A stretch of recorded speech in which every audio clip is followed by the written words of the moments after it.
what would you say the essence of the book is? Do you have Okay. maybe a passage or something? I wrote, this book is not an attempt either to praise Archbishop Vigano or to blame him. It is rather the account of an attempt to find the man, physically and figuratively. Who is this man who, though a high-ranking Vatican official, an insider, dared to denounce a pope? Who is this man who dared to denounce as corrupt a clerical culture that he himself was part of for a lifetime? Who is this man who says he has no eloquence, yet writes with an undeniable, deeply moving eloquence? Who is this man who went into hiding and yet has found a way to speak from his hiding place to the entire world? In the end, the Vigano I found was a man who smiled, a man who laughed, a man who wept. He was a gentleman, a simple man, a humble man who at age 78 rode a bicycle with a bag of groceries on the handlebars. When the bike skidded in the rain, he took a hard fall and fractured his ankle. Nobody knows that. He actually didn't want me to put that in the book, but yeah, just last year he broke his ankle. He was in a cast for several weeks. He was a helpful man who drove my rented car when I was too tired to drive. He chauffeured me. He was an organized man who took copious notes and made careful plans, yet also a man who could say suddenly, "Bob, the time is short now. We must move fast."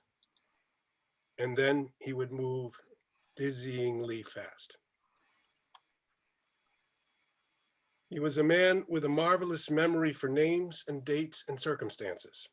He lived fully in the present, but also fully in his memory, which seemed to have access to crystalline sights from a lifetime ago. The quote, sea of glass, unquote, glacier in the Massif of Mont Blanc in the Alps that filled him with exhilaration when he hiked to it as a boy. The dusty and semi-desert region of northern Nigeria, where he was a nuncio for several years in the 1990s. A man deeply moved by the sight of the face of his dead father, Adeodato Vigano, still and cold in the first hours after his unexpected death in his early 60s, when Vigano was just 20. A man of principle, of faith, of dignity, of culture, of sorrow over violence and corruption and deceit, a friend. What must be done? I asked Vigano. He answered, we have to be clear in our minds, but we cannot continue to hide the facts.